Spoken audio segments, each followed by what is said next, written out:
time you walk into the room, got me feeling crazy, shot my heart boom boom. Any other boy would stare, but me I look away, cause you're making me scared. Trying not to breathe, 1, 2, 3. Hai semuanya, perkenalkan nama saya Maria Ocindampolo dengan NPM 31220004. Nah, tujuan saya membuat video ini untuk memenuhi tugas mata kuliah micro teaching. Nah, dalam video ini saya akan menjelaskan materi yang ada di SMP, yaitu tentang teks deskripsi. Nah, langsung saja yang pertama yaitu pengertian dari teks deskripsi.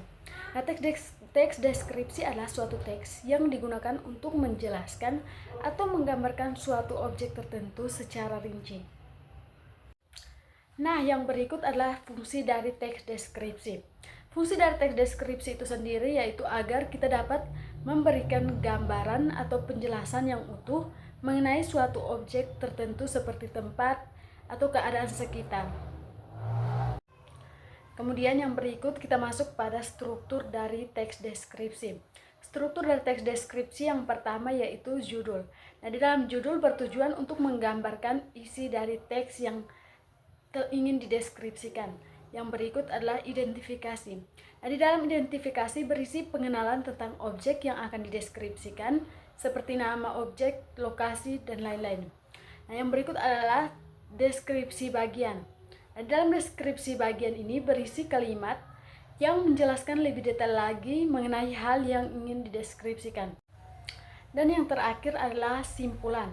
Nah, di dalam simpulan ini berisi bagian penutup teks yang menjelaskan tentang pendapat atau kesan dari si penulis terhadap hal yang ingin dideskripsikan. Nah, dari yang berikut adalah ciri kebahasaan dari teks deskripsi.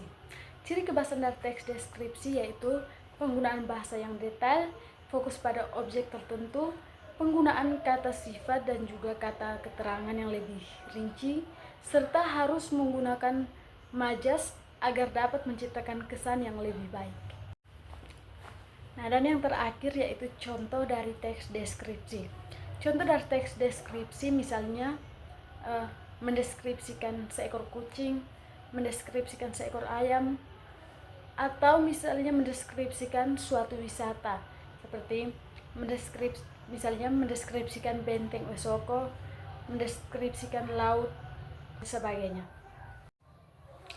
Nah, yang berikut saya akan menjelaskan materi yang ada di SMA atau yang ada di tingkat SMA yaitu teks berita.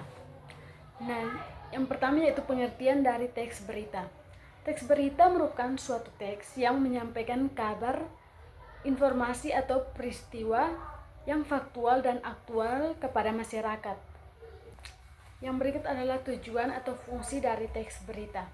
Nah, tujuan dan fungsi dari teks berita yaitu agar dapat memberikan informasi yang terkini dan terpercaya kepada orang atau masyarakat.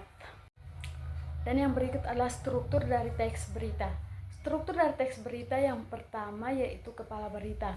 Nah, di bagian kepala berita ini berisi bagian awal yang memuat banyak informasi penting yaitu seperti apa, di mana, kapan, dan siapa. Yang berikut adalah tubuh berita. Dan di bagian tubuh berita ini berisi penjelasan mengenai informasi yang disampaikan pada bagian kepala berita. Pada bagian tubuh berita ini terdapat jawaban atas pertanyaan mengapa dan bagaimana peristiwa itu terjadi. Nah, yang berikut adalah ekor berita. Nah, di bagian ekor berita ini mencantumkan informasi yang bersifat tambahan atau pendukung. Nah, jika ekor berita ini dihilangkan, maka tidak akan terpengaruh terhadap pokok berita. Karena unsur berita sudah dijelaskan dengan lengkap di bagian kepala dan tubuh berita. Dan yang terakhir adalah ciri kebahasaan dari teks berita. Ciri kebahasaan dari teks berita yang pertama yaitu bersifat objektif. Teks berita harus bersifat objektif, tidak memihak, dan tidak berisi pendapat pribadi. Yang kedua adalah faktual. Nah, dalam teks berita harus berdasarkan pada fakta dan data yang akurat. Dan yang ketiga adalah jelas dan singkat. Nah, di dalam teks berita itu harus disusun dengan kalimat yang jelas dan singkat dan mudah dipahami oleh pembaca. Yang berikut adalah menggunakan bahasa baku. Dan di dalam teks berita harus menggunakan bahasa yang baku, yang sesuai dengan kaidah kebahasaan atau kaidah bahasa Indonesia. Dan yang terakhir adalah harus menggunakan kalimat yang sederhana. Teks berita itu harus menggunakan kalimat yang sederhana sehingga mudah dipahami agar pembaca tidak bingung saat membaca. Dan yang terakhir adalah contoh dari teks berita.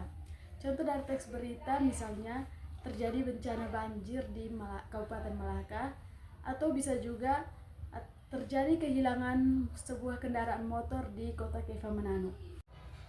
Jadi sekian materi singkat dari saya. Mohon maaf apabila ada kekurangan.